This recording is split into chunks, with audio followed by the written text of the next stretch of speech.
taking this, the initiative, organizing this event. Believe me that this initiative comes very timely and very topical, I would say. This year's European Forum on the Rights of the Child, with a focus on migration, has become of great importance, and it is on the top of our priorities. Dear friends, even if we succeed in all areas of our migration policy, if we do not succeed in protecting children, we have not succeeded at all. This is why protecting children is such a priority for us. And the refugee crisis has put this question even higher on the political agenda. The number of migrant children arriving on our southern coast, both in Italy and Greece, has risen in the last 2 years. This is why our political and operational response should be equivalent to the needs and expectations. Already today, protection of children is central in EU asylum and migration law. We have important guarantees for migrant children who seek international protection on our soil in Europe. We have had an action plan on unaccompanied migrant children for several years. We have been carefully monitoring how Member States have implemented it.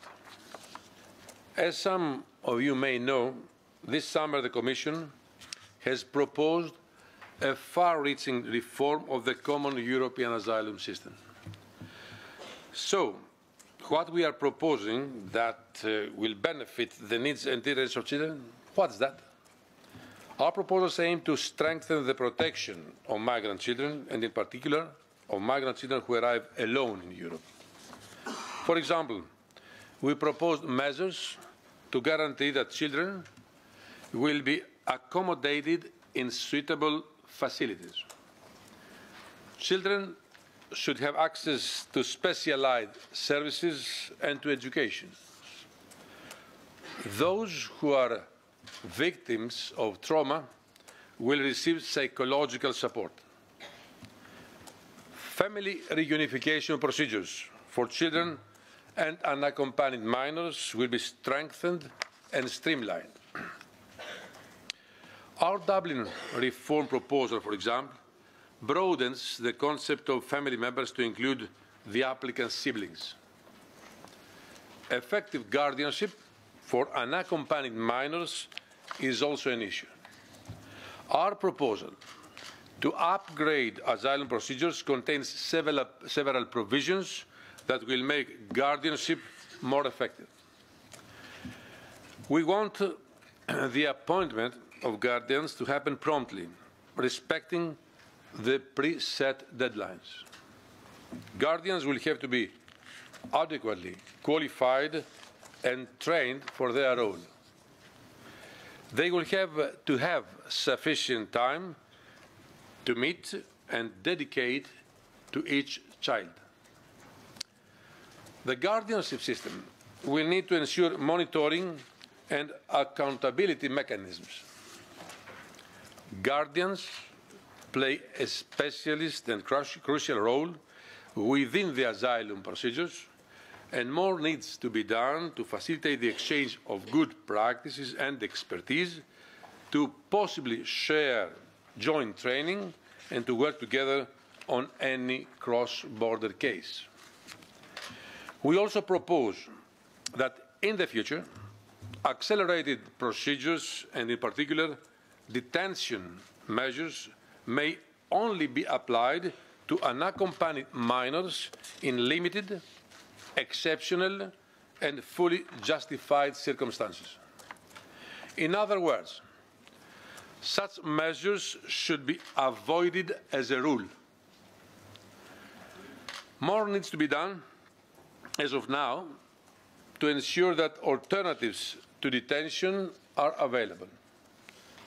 Likewise, improving reception conditions for unaccompanied minors in frontline member states is an absolute priority for the Commission. What are we doing now already? The European Union has already provided substantial funding through various channels in order to improve reception conditions for children in Greece and Italy. We will continue to prioritize this in funding with a focus on upgrading the standards and quality of care and protection. Child protection is also present in the context of the new European Borders and Coast Guard adopted in September 2016. The child's best interests will be a primary consideration in the activities of this new agency. Right now, we aim to support frontline member states to ensure appropriate first-line reception and assistance for unaccompanied minors, both in terms of identification, reception, provision of information, and referral. You are all aware that speedy and coordinated efforts are needed to face the phenomenon of children going missing. In terms of prevention, we need to build trust in the system by ensuring appropriate reception and care, including effective guardianship, by improving the quality of information given to children, and by speeding up procedures and processes linked to relocation and family reunification. Now, in terms of identification, our proposal to revise Eurodac includes a lowering of the minimum age for fingerprinting from 14 to 6 years old, precisely to reduce the risks of going missing. In the absence of travel documents, fingerprinting is one of the very few options to identify a person. We also need to ensure that children who go missing are rapidly reported to the relevant national authorities and that every effort is made to find them. In addition, according to the relocation decisions, applications made by unaccompanied children and vulnerable persons have to be prioritized. Despite this obligation, so far, very few unaccompanied and separated children have been relocated from Greece, and not a single one from Italy. This cannot continue. Pledges must be urgently increased and delivered on, and internal procedures on the ground must be improved to make this all happen. Let me also say that it is not just about making sure that children's rights are safeguarded and implemented. It is also about making sure that their vulnerabilities are not exploited, particularly in the context of the ongoing refugee crisis. I have already mentioned the issue of children going missing. In addition, exploitation and trafficking is a serious concern. Behind every child victim of trafficking, there is not only a trafficker, but also a user, or rather, an abuser.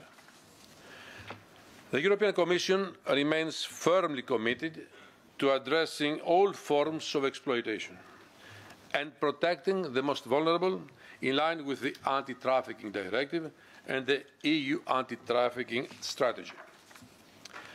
Risk assessment, durable solutions, presumption of childhood, legal and psychological assistance, education and assistance to families are some of the key features of our legislation. Likewise, the legislation on protecting children from sexual abuse and sexual exploitation applies to all children in the European Union, no matter their status or origin. Member States should therefore ensure the effective application of that legislation to all children, including unaccompanied children, who are the most vulnerable. Our EU agencies, EASO, Frontex, and Europol, are supporting Italy and Greece for the identification of migrants and provision of information to them in hotspots. They also work with law enforcement authorities to help identify and prosecute smugglers and traffickers.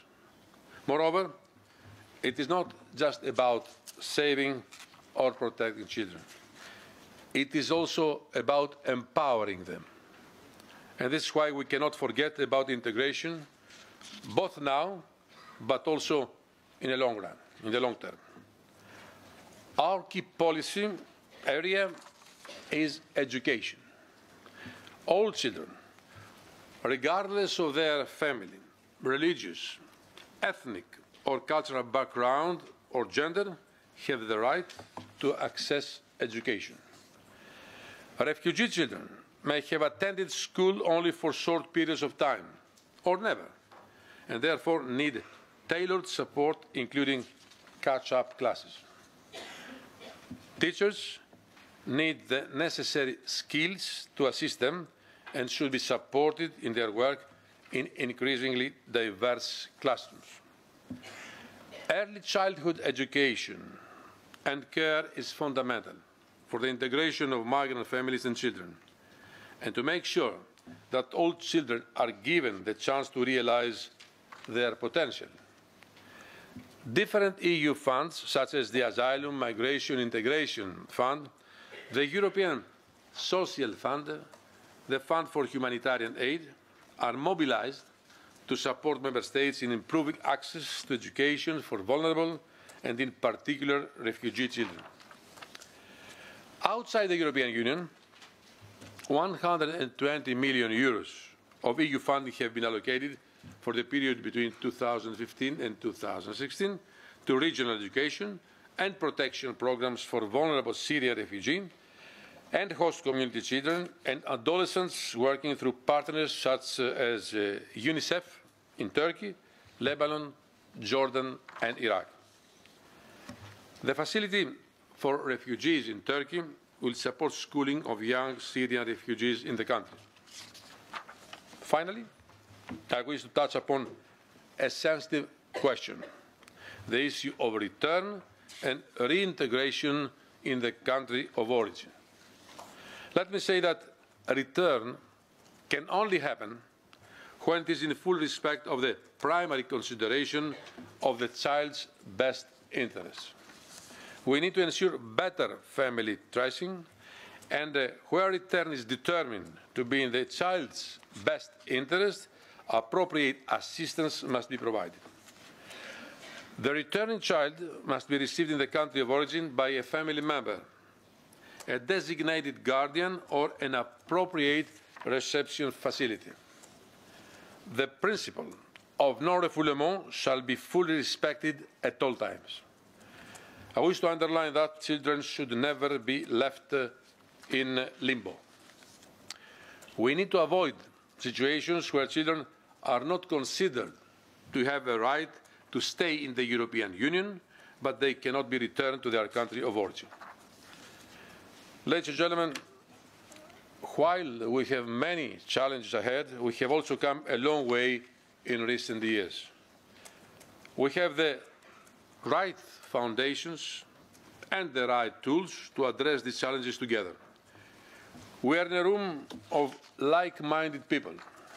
We all want to make sure children, in whichever situation, and particularly those in vulnerable situations such as the refugee crisis, get the protection they need and they deserve. The challenge is not to agree or discuss here today. The challenge is to make it happen. Many of you are involved at various political and operational levels. You can influence and you can make a change. This forum brings an excellent opportunity to provide an effective response to these children by joining all our efforts. Children, we always say, are our future, and I'm sure that we mean it when we say it. They are the next generation, and we are going to be held accountable for the planet, for the world. One day we're going to hand them over to them. Protecting and investing in them is not just about saving lives or about respecting fundamental rights. It is about shaping the future, a better future for our beloved children. Thank you very much for your attention.